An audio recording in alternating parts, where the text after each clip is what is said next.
Hi, it's Gabby again. I'm going to be going over a leg kettlebell workout with you. So we're going to start right off the bat with the first exercise. Again, I'm not going to go through the entire workout as you would do it. I'm just going to show you the exercises. So the first exercise that we're going to do is called around the waist. And as you can see, I have a full kettlebell here. I'm going to take some weight off. This is a selectable kettlebell. And this just saves you some money. If you really get into the kettlebell, you don't have to buy a bunch of different weights. You can just kind of make the weight as you want it. You can get one of these for about $80 to $90. Sorry about that. Probably find it on sale somewhere else too. But pretty handy to have if you're going to end up doing a kettlebell regularly. Okay, so our first exercise in our leg workout is actually not a leg exercise. I start all my kettlebell workouts with a move called around the waist. Or around the waist. So, if you can see, my lower body is not moving. It's really planted. And I'm engaging my abs to keep me stabilized. You want to have your abs like you're about to get punched. You want to flex them and tighten them. And you want your lower body to be perfectly still. You don't want to be moving your hips like this. This is not a hula hoop motion. This is strictly your arms moving the kettlebell for you around your waist, and your abs are making everything still other than your arms. Once you get your reps in, you want to go the other way. You always want to do an equal amount on your right side as you do your left side. That way you can get stronger equally on both sides. Okay, we're going to move into some leg exercises here. We're going to go into a two-handed swing.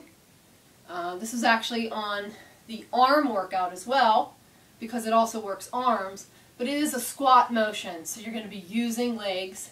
And I threw it in there because I really like swings. A lot of people like swings. They're pretty fun. You feel like you're really doing something. You're throwing something around. So you're going to have your feet shoulder width apart, and you're going to swing this kettlebell, and you're going to bring it up to chin height. You're going to go down in a squat motion, and you're going to thrust your hips. That's how you're going to kind of throw the kettlebell up with your hips. And as you get better at these and you build a little bit more muscle, you can go into a deeper squat. And when you go into a deeper squat, obviously you're using more of those leg muscles. You're taxing them. You're going to build them faster. So that's a two-handed swing. We're going to move on to squats. You can hold the kettlebell a couple different ways when you're doing a squat. It doesn't really matter how you hold it, but I'll show you a couple different ways. The first way is you can hold it with both hands in front of your belly. This is kind of used as like a stabilizer along with your abs. Keep your abs engaged as always. You're going to just come down in a squat motion. As you get better and stronger, again, you can go into a deeper squat. Something to work towards.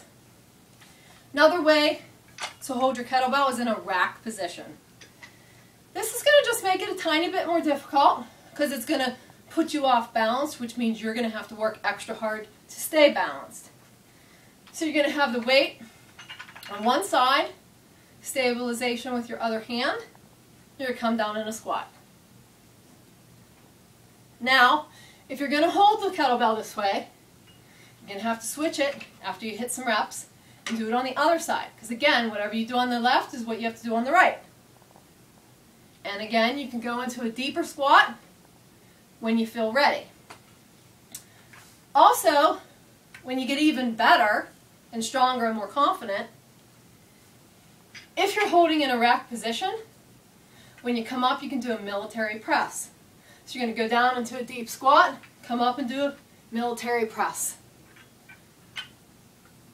Okay, those are the different squats.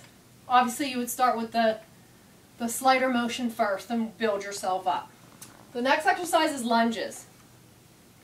Lunges are a little bit more difficult than squats. A little more of an unnatural motion.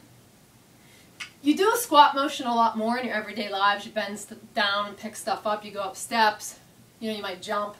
These are all motions that we do throughout our lives. The lunge position, which is one foot in front of the other, You're going to come down in this motion. It's a little bit more unnatural and a little bit more taxing on your legs. So you want to start out small and build up big. Maybe start with 5 reps on each leg and work yourself up. Again, you can hold this in any of the 3 ways that we held it with the squat. You can hold it in front of you. You can hold it in a rack position. And you can also go into a deeper a deeper lunge, just like we did with the deeper squats. So you can go the whole way to the floor. So be a deeper lunge. And you can also come up with a military press when you feel confident. You come up. Again, what you do on one side, you do on the other. Okay, we're going to move to single leg deadlifts. You're going to put the kettlebell in front of you. You're going to be in kind of a lunge position. And you're going to lift up your leg. This is a hamstring exercise. You shouldn't feel it anywhere else but your hamstring. You should feel it the whole way up to your glutes. Again, this is both sides. So after you do your reps on this side, you're going to need to turn around and do it on the other side. Again, you're going to have an arm out for stabilization. It's pretty hard to balance with that, so you might have to work small and build up. Okay, a squat upright row. I showed you the upright rows in the arm workout, which is this motion. A squat upright row is you're going to do a squat while you're doing the upright row. Now, I didn't put heavier weights on this. This is an exercise that you would want to put extra weights if you had it. If you don't, no big deal, just do more reps. Okay, calf raises. You're going to hold the kettlebell. Other than holding it for some stabilization, it's really not going to do much more than that. Calf raises, you're going to go up to the balls of your feet, and you're going to go up as high as you can. A lot of times the calves are overlooked in workouts. Everybody wants to get strong hamstrings and strong quads, and they're always doing lunges and squats. But the calves need some attention too.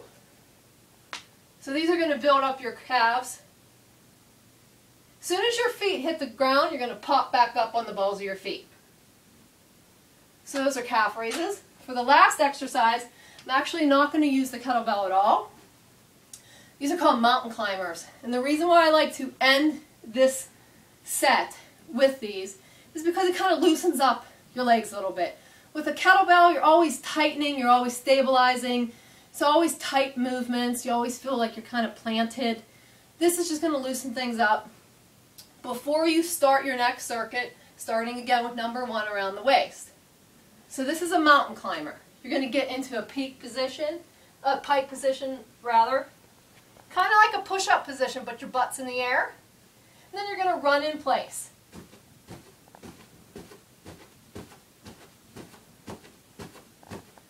Show you a front view. Again, your butt's up in the air. You're in a pike position, and you're going to run.